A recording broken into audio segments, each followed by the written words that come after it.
إنما كان قول المؤمنين إذا دعوا إلى الله ورسوله ليحكم بينهم أن يقولوا سمعنا وأطعنا وأولئك هم المفلحون. الحمد لله رب العالمين، والعاقبة للمتقين، ولا عدوان إلا على الظالمين، والصلاة والسلام على رسوله الكريم وإمام الموحدين وعلى آله وصحبه أجمعين. أما بعد، السلام عليكم ورحمة الله وبركاته.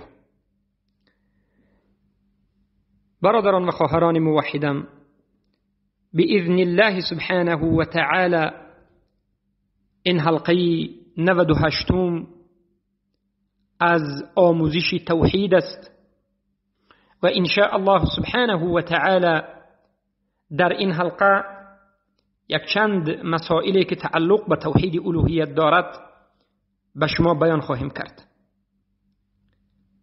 بدانید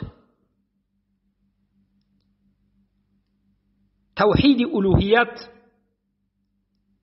یعنی توحید عبادت اساس است که این توحید را باید هر یک مسلمان بداند، بفهمد و عمل بکند و تحقیق نماید.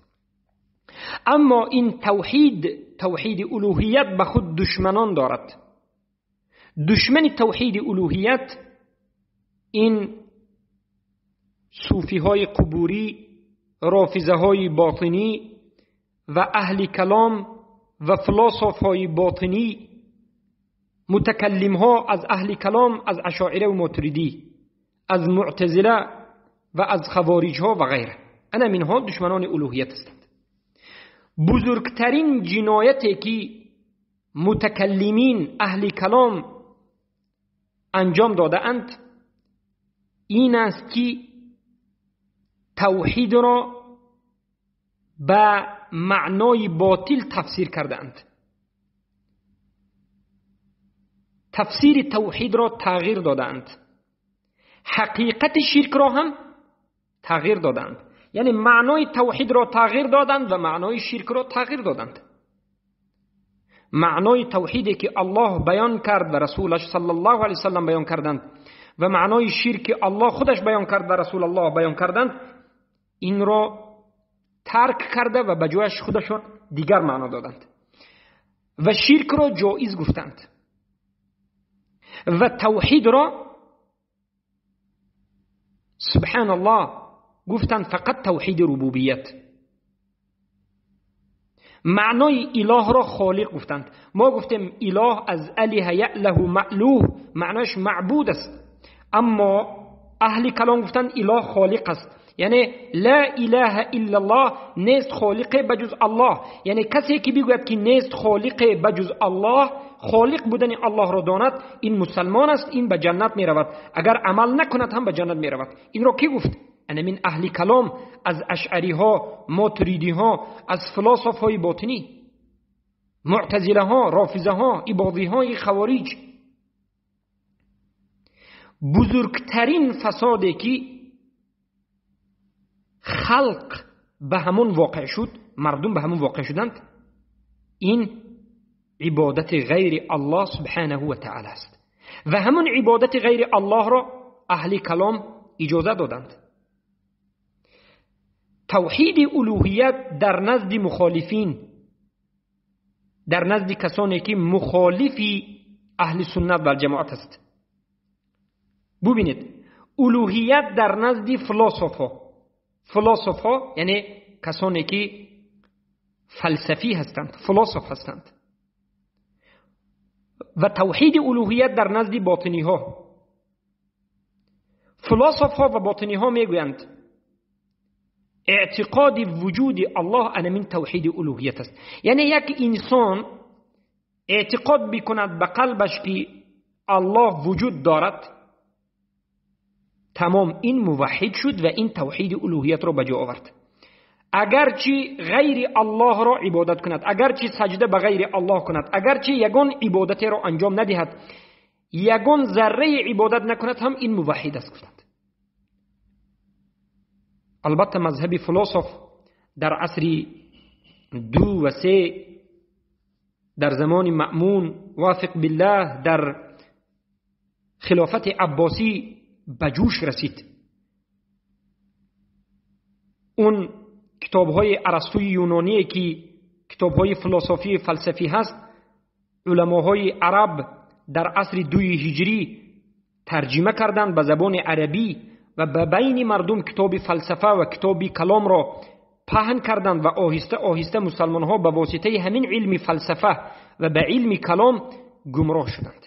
چرا که وقتی که انسان علم فلسفه را و علم کلام را می آموزد، عاقبتش همین است که توحید الوهیت را هم ببینید که خطا میفهمد و میگوید که توحید الوهیت همین است که فقط دانی که الله هست، تمام است، تو مسلمان هستی.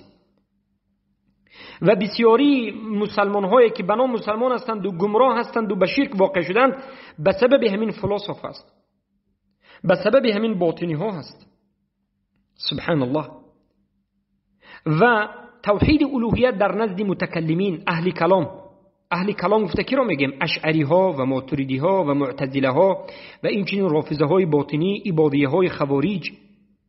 توحید الوهیت وقتی که چیست میگوید، این متکلم ها، این اهل کلام میگن که توحید الوهیت یعنی توحید ربوبیت هست. یعنی چی؟ یعنی معنای لا اله الا الله در نزد اینها همین است که نیست خالق بجز الله، نیست قادر بجز الله، نیست قادر به اختراع بجز الله. یعنی اگر شما دانید که خالق الله هست، رازق الله هست، قادر الله هست، به وجود آورنده الله هست، تمام شما موحدید میگن. اگر چه قبر را پرستید، اگر چه بین خود و بین الله واسطه گیرید، وسیله گیرید، شما مسلمانید میگن. ببینید اعتقاد فلسفه باطنی ها و اعتقاد اهل کلام اشعری ماتریدی معتزله رافضه خوارج عیناً اعتقاد قریشی ها، عیناً همون اعتقاد ابو لهب و ابو جهل است، عیناً همون اعتقاد قوم نوح علیه السلام و عیناً همون اعتقاد قوم ابراهیم علیه السلام است که ما در حلقه گذشته گفتیم. از همین جهت ما به شما میرسونیم که از این نمود اعتقاد دور باشید، اگر که خواهید که نجات یابید. این اعتقادشون اعتقاد کفری و شرکی است. از همین جهت صوفی ها فلسفه هستند یا اهل کلام هستند، باطنی هستند، میبینید که توحید الوهیت را نمیفهمند و به شرک غوطه زدند. و این چنین اهل کلام متکلمین به مانند اشعری و ماتریدی ها، معتزله ها و رافضه ها، اینها چی هستند؟ اهل کلام هستند و از همین جهت شرک را از توحید جدا کرده نتوانسته، به شرک غوطه زدند. اشعری و ماتریدی ها استغاثه کردن با مرده، طلب شفاعت از مرده و قبر پرستی را جایز میگویند و رافضه ها 12 امام هایشان را معصوم و بیگناه میگویند و بین خود و بین الله واسطه میگیرند و از اونها چیز طلب میکنند؟ شفاعت طلب میکنند. الله المستعان. پس اینها از حقیقت توحید جاهل ماندند، حقیقت توحید را نفهمیدند. و بدانید که جاهل ماندن به حقیقت توحید یعنی نفهمیدن معنای توحید، نفهمیدن معنای شرک، نفهمیدن حقیقت توحید. گفتم همین را داریم. حقیقت توحید، حقیقت لا اله الا الله، معنای لا اله الا الله. حقیقت توحید فهمیدن معنای اله که این معبود است و عبادت است و معبود یعنی یکتا پرستی است. حقیقت توحید این کفر بالطاغوت و الولاء و البراء است. انا همین حقیقت توحید را نفهمیدند. جاهل ماندن به حقیقت توحید الوهیت و فهمیدن توحید الوهیت به فهمش خطا و به فهمش گمراهی، این سبحان الله عین گمراهی انا همین فرقه های باطل است و البته این به نهایت یک گمراهی شدید است. به کدام سبب بسیار انسان ها حقیقت توحید الوهیت را نمیفهمند یا که معنای توحید الوهیت را خطا میفهمند و گمراه میشوند؟ بزرگترین اسبابی که مشرک ها به همون واقع شدند و شرک را از توحید جدا کردن نتوانستند و توحید را از شرک جدا کردن نتوانستند و به همین سبب به شرک واقع شدند و جاهل به حقیقت توحید ماندند. این چی است؟ این است که معنای توحید را چخیلی که الله و رسول میخواهد نفهمیدند، بلکه چخیلی که خودشون میخواهند و چخیلی که علمایشون میخواهند فهمیدند. و این چنین معنای شرک را چخیلی که الله و رسول بیان کرده است نفهمیدند. الله و رسول بیان کردند و گفتند غیر الله را دعا کردن شرک اکبر است. بین خود و بین الله واسطه گرفتن شرک اکبر است. طلب شفاعت کردن از غیر الله و رسول شرک اکبر است. توکل کردن و ترسیدن از غیر الله شرک اکبر است. اما اینها این همه را شرک نگفتند. الله و رسول گفت که شرک این قولی هست و اعتقادی است و عملی است، اما اینها گفتند که شرک فقط اعتقادی است و گمان کردند که واسطه گرفتن بین خود و بین الله این جایز است. گمان کردند که واسطه گرفتن و طلب شفاعت کردن در نزد همون یک قبر این از دین است و باز گفتند که الله و رسولش همین را دوست می‌دارد. والعیاذ بالله. الله را اهل کلام و فلسفه ها به مخلوق تشبیه کردند. اشعری ها و ماتوریدی ها و صوفی ها و رافضه ها و عبادیه های خوارج الله را به پادشاه قیاس کردند. گفتند به نزد یک پادشاه، به نزد یک پرزیدنت راست در آمده نمی شود. از کوچه راست به نزد پرزیدنت آیا یگان کسی در آمده میتواند؟ نمیتواند، واسطه لازم است. این چنین گفتند الله هم مثل همین پادشاه دنیا است. به نزد الله راست رفته نمی شود، بلکه بین خود و بین الله باید واسطه گیریم، چه خیلی که بین خود و بین پادشاه این دنیا واسطه میگیریم. انا همین است که الله را به مخلوق تشبیه کردند و به کفر واقع شدند. سبحان الله. و مشرکایی که در زمان پیامبر صلی الله علیه و سلم بودند عیناً همین سخن را میگفتند. مشرکای زمان پیامبر صلی الله علیه و سلم عیناً همین سخن را میگفتند و توحید الوهیت را انکار میکردند و این معنا که هم الله را و هم غیر الله را عبادت میکردند و میگفتند که بین ما و بین الله واسطه ضرور است، چه خیلی که بین ما و بین یک پادشاه واسطه ضرور است. امروزه سخن مشرکین مثل سخن مشرکین زمان پیامبر است و بعد از این مشرکان زمان پیامبر صلی الله علیه و سلم با پیامبر جنگیدند و با پیامبر چی کردند؟ جنگیدند و کشاکشی کردند به خاطر انا همین سخن است، به خاطر توحید الوهیت. گفتند نه، ما بین خود و بین الله واسطه میگیریم. پیامبر گفتند بین خود و بین الله واسطه نگیرید، این شرک است. و بعد از این جنگ شد و الله امر کرد به جهاد تا که مشرکا کشته شوند. فاقتلوهم حيث ثقفتموهم واخرجوهم من حيث اخرجوكم. بعد از این امروز نظر میکنیم مشرکای زمان خودمون رو، مشرکای زمان خودمون از رافضه ها، از صوفی های قبوری عباد القبور و از این دموکرات های مشرکین علمانی ها امروز هم عیناً همون سخن مشرکا رو میگویند. قانون برارها میگن که بدون این قانون، به واسطه این قانونی برآورده، به واسطه دموکراتی به اسلام رفتن ناممکن است. صوفی ها میگن که به واسطه این اولیاء و پیامبر به الله رفتن ناممکن است. رافضه میگن که به واسطه این امام ها به الله رسیدن ناممکن است. و بعد از این انمین سخنشون را از دین گفتند و با اهل توحید و با امام های توحید می جنگند.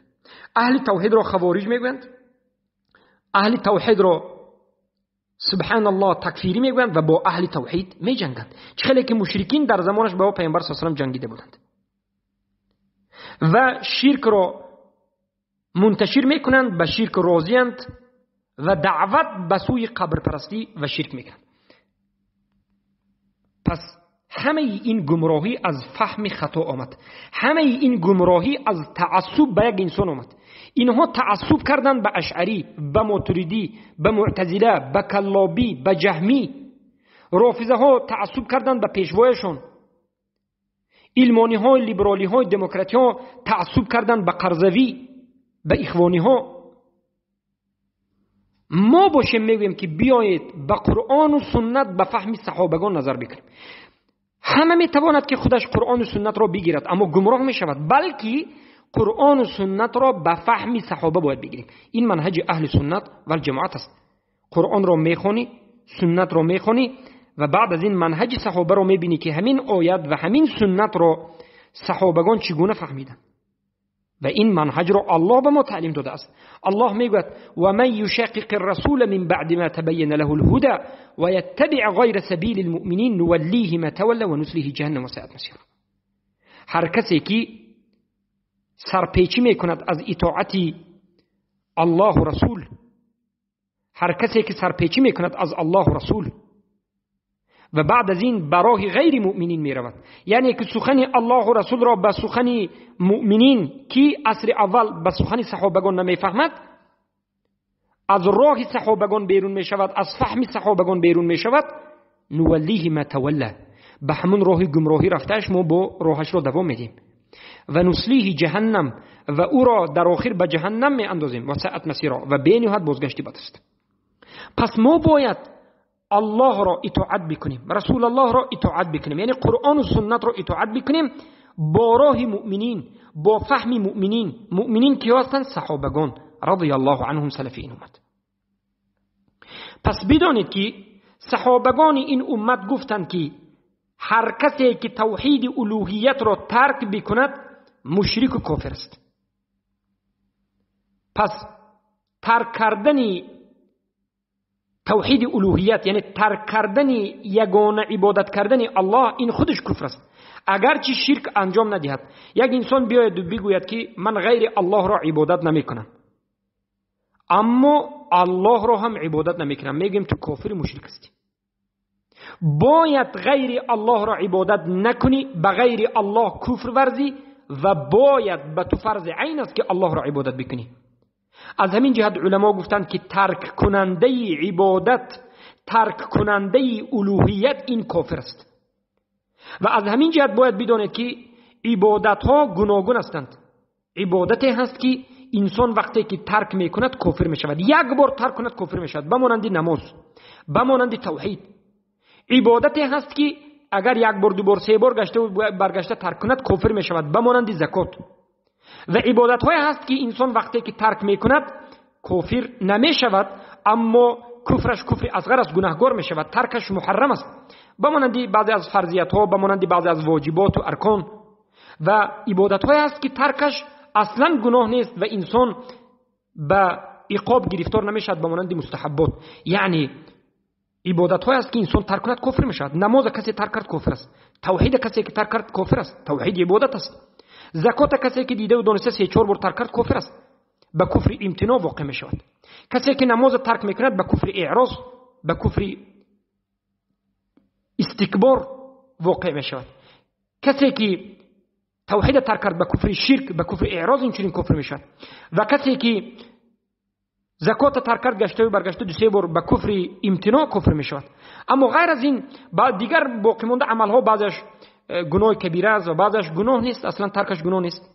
بعضی مثلا کسی که به حاجت خانه درآمد دعای حاجت خانه درآمدن رو نگفت، اللهم انی اعوذ بک من الخبث والخبائث نگفت، این انسان آیا گناهگار شد؟ البته گناهگار نشد، اما از یک فضیلت بزرگه، از یک اجر بزرگه، از یک حمایت بزرگه دور شد و سنت پیامبر رو ترک کرد. باید انجام بدهد.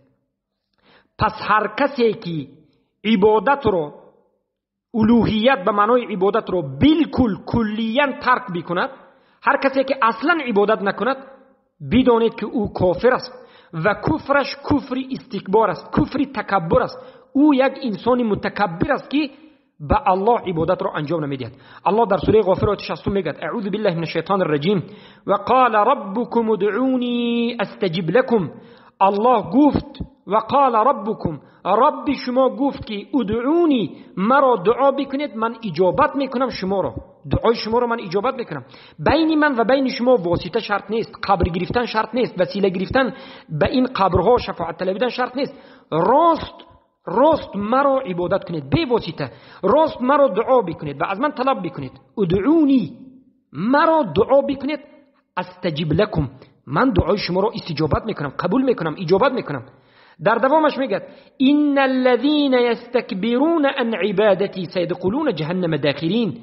همانا که آنهایی که تکبر میکنند، استکبار میکنند از عبادت من، یعنی عبادت مرا از سبب تکبری انجام نمیدهند، سیدخلون جهنم داخرین، زود است که به جهنم داخل میشوند. داخرین معناش علما و مفسرین میگویند به مانند تبری، ابن کثیر از صحابه روایت میبرند که داخرین معناش صاغرین، یعنی خوار و زار و یک انسان شرمنده به جهنم میدارد. یعنی هر کسی که عبادت الله ترک کند این متکبر است. پس بدانید که علما میگند الجزاء من جنس العمل، جزا از جنس عمل است. وقتی که عمل خوب انجام دادید جزای شما هم خوب میآید، وقتی که عمل انجام ندادید متکبری کردید الله هم به شما تکبر میکند و شما را، این چنین آدمی که عبادت را ترک کرده است، به جهنم در حالت خواری و زاری و یک شرمندگی حقیر به جهنم میاندازد. پس زمانی که انسان ها تکبر کردند و به الله عبادت را انجام ندادند و انقیاد نکردند و به الله خضوع نکردند و سرخم نکردند و شکسته نشدند و به الله خوار و زار نشدند، پس عاقبتشون در جهنم شد. عاقبتشون در روز قیامت چی شد؟ اینها خوار و ذلیل شدند و حقیر شدند. از همین جهت یک قاعده هست که علما میگند هر کسی که عبادت را بالکل انجام بدهد این چنین انسان را، یعنی بالکل ترک بکند. عباره اینجا کمی خطا شد، شما خوب دقت بدید. علما میگند یک قاعده را که تارک العباده يدخل في عموم الشرك وقد جعل الله تعالى تارک العباده مشرکا، یعنی ترک کننده عبادت به عموم کلمه شرک داخل شد می شود، زیرا که همانو که الله سبحانه و تعالی ترک کننده عبادت را مشرک ذکر کرده است. بارک الله فیکم. الله سبحانه و تعالی در سوره فصلت آیه 7 میگوید وویل للمشرکین الذین لا یؤتون الزکاه، وای بر حال مشرکا که هستند آنهایی که زکات را نمیدهند. یعنی زکات ندهندگان را، تارک الزکات را، کسی که زکات را دادنش را ترک میکند، این را الله مشرک گفته است. پس قاعده را علما بیان میکنند و میگویند که هر کسی که بالکل کاملا عبادت الله را ترک میکند، نماز نخواند، زکات ندهد، روزه ندهد، یگان این عملها را انجام ندهد، این انسان کافر است. زیرا که توحید الوهیت عملی را، ما گفتیم توحید الوهیت هم قولی و هم اعتقادی و هم عملی است، توحید الوهیت عملی را ترک کرده است و به سبب ترک کردن توحید عملی الوهیت، توحید الوهیت را وقتی که ترک کرد کافر شده است و این چنین مشرک شده است، به شرک تعطیل گرفتار شده است. شرک تعطیل شرک عمل نکردن، یعنی شرک هم دو خیل می شود. شرکی که انسان عمل میکند و مشرک می شود و یک نمود شرک است که انسان عمل نمی کند و مشرک می شود. وقتی که امرهای الله کرده را انسان بالکل ترک می کند، توحید الوهیت را، توحید عبادت را انسان ترک می کند، مشرک است و شرک تعطیل است. شرک تعطیل، شرک انجام ندادن. پس این چنین انسان را، انسانی که نماز را مثلا ترک می کند، هم کافر گفته می شود هم مشرک گفته می شود. انسانی که اصلا عمل ندارد، خودش را مسلمان گفته می گردد، لا اله الا الله گفته می گردد و هیچ عمل انجام نمی دهد، نماز نمی خواند و غیره، این انسان هم مشرک است هم کافر است. و البته پیامبر صلی الله علیه و سلم گفتند که من ترک الصلاة فقد اشرک، هر کسی که نماز را ترک میکند مشرک است، به تحقیق شرک را انجام داده است. پس ترک هم شرک است و سوره فصلت آیه 7 هم همین را بیان میکند. بارک الله فیکم. از همین فهمیده می شود که هر کسی که عبادت را ترک بکند واقع می شود به شکننده از شکننده های اسلام، که این شکننده را گفته می شود اعراض عن الدین، روی گردانیدن از دین. این دهمین شکننده اسلام است. بسیار مردم امروز به همین شکننده دهم اسلام واقع شدند اما خودشون نمیدونند. یعنی چی؟ میگن که الحمدلله من مسلمانم، توحید ربوبیت میگن که قبول دارم. توحید ربوبیت چی یعنی؟ میگن الله خالق است، رازق است، مدبر است، باران الله میباراند، رزق الله میدهد، فرزند الله میدهد، اما الله عبادت نمیکنند. الله اصلا عبادت نمیکنند. آیا همین دانستنشان توحید ربوبیت را، دانستن توحید ربوبیت و اقرار توحید ربوبیت و یگانه دانستن الله در الوهیت، در اعتقاد و عمل نکردن نجات میدهد؟ نه، نمیدهد. اونها به شرک واقع میشوند. به کدام شرک؟ به شرک تعطیل، شرک ترک و به کفر. به کفر چی؟ به کفر اعراض. دهمین شکننده اسلام التولی، روی گردانیدن از دین، اعراض کردن. و انمین یکی از شرطهای هفتم لا اله الا الله هست که انقیاد. همان وقت لا اله الا الله به صاحبش فایده می آورد، صاحبش را به جنت می برد و صاحبش را مسلمان می کند که انسان انقیاد را انجام بدهد. انقیاد چیست؟ عمل کردن است. انقیاد عمل را انجام دادن است. انقیاد عمل کردن است. آموختن و تعلیم گرفتن و تعلیم دادن است. اصول دین چیزهایی که فرض عین است باید انسان بداند و عمل بکند. وقتی که یک انسان لا اله الا الله گفت لیکن انقیاد نکرد، عمل نکرد، اصول دین، عملهایی که از اصول دین است، از اصول ایمان است، بگویم از اصول ایمان عملها را به مانند نماز، به مانند زکات، به مانند کفر بالطاغوت، به مانند ترک شرک، به مانند توحید، الولا والبرا را انجام نداد، البته که لا اله الا الله به او فایده ندارد، برای آنکه هفتمین شرط صحت لا اله الا الله را به جان آورده است، قبول کرده است اما عمل نکرده است. قبول کند عمل نکند فایده ندارد. و بعد از این وقتی که عمل نکرد به شکننده اسلام واقع شد. شکننده اسلام به اعراض واقع شد. ضد انقیاد این ترک است، ترک کرد. ضد انقیاد این اعراض است، به اعراض واقع شد، به کفر تولی واقع شد و از ملت اسلام خارج شد. شرط انقیاد را نابود کرد.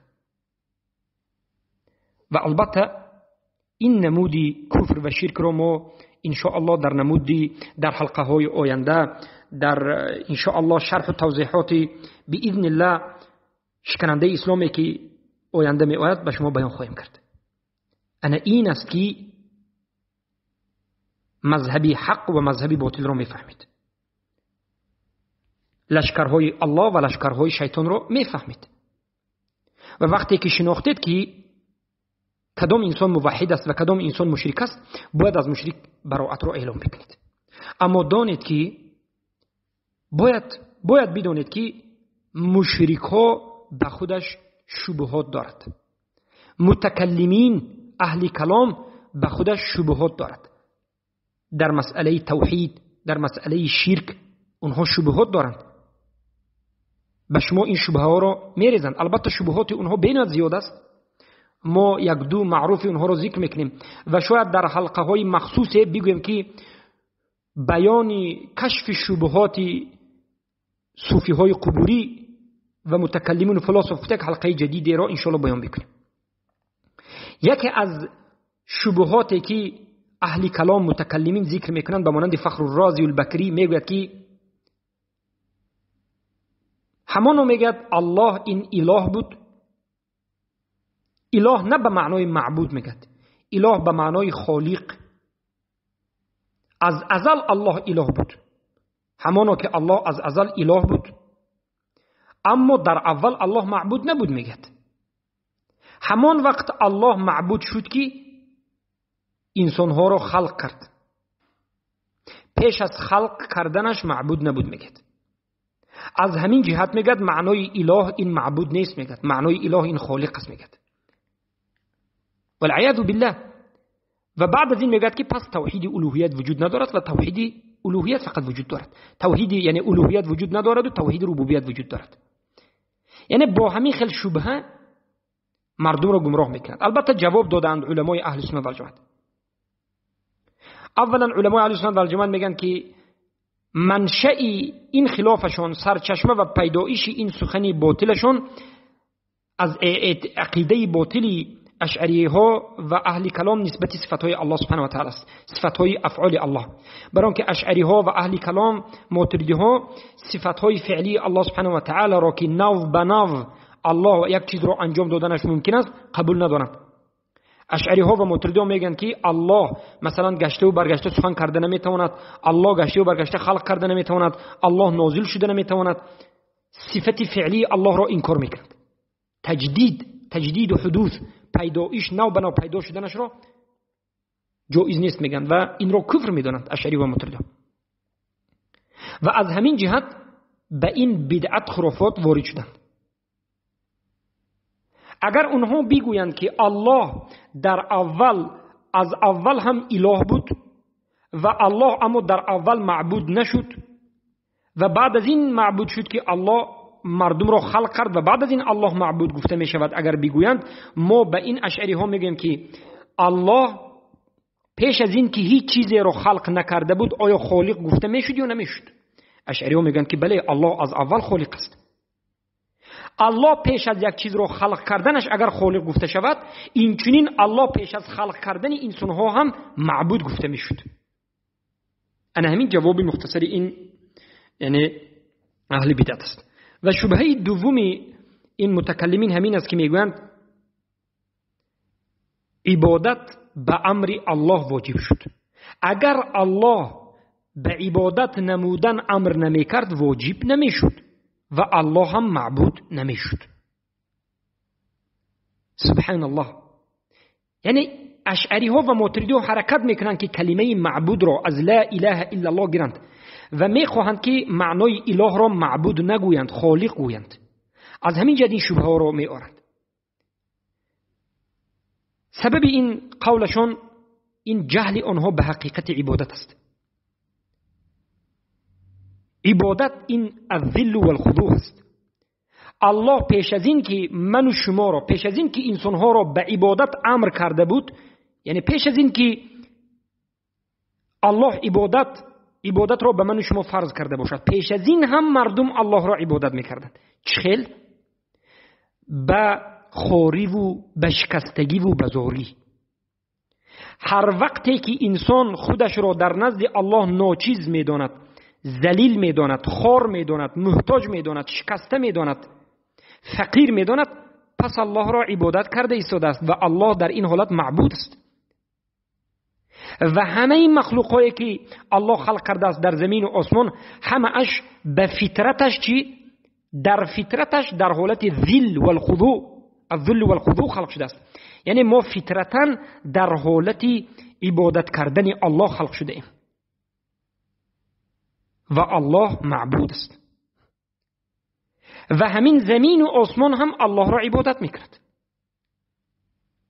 پس این سخنی اشعری و ماتریدی هایی که الله تا همون زمانی که ما را امر نکرد الله خودش معبود نبود گفتنش، این سخنی باطل است. الله از اول، از روز ازل، از همون بگویم ازل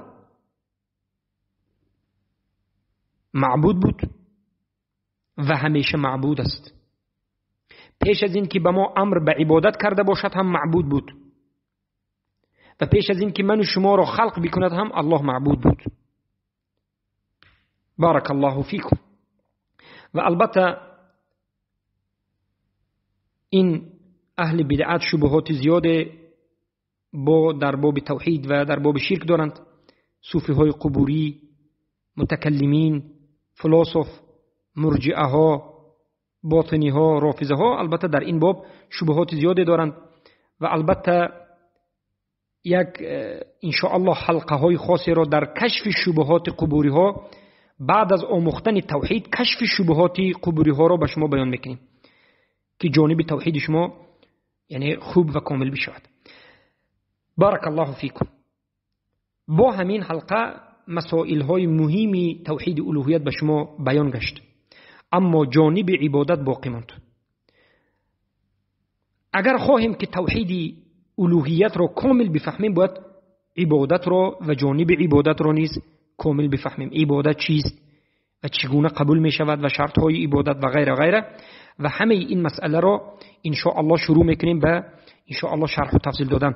لیکن پیش از این ما به شما بارک الله فیکم علاقه توحید الوهیت و توحید ربوبیت را بین همدیگر ذکر میکنیم.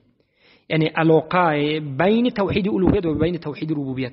توحید الوهیت به توحید ربوبیت چه علاقه دارد و توحید ربوبیت به توحید الوهیت چه علاقه دارد، تا که توحید ربوبیت و الوهیت را از همدیگر جدا کرده توانیم و بعد از این به مسئله عبادت میگذاریم که از توحید الوهیت است و بعد از این به مسئله و موضوع اسما و صفات توحید اسماء و صفات واقع داخل خواهیم شد. بارك الله فيكم وحياكم الله بياكم. اللهم علمنا مما ينفعنا وينفعنا مما علمتنا إنك أنت العليم الحكيم.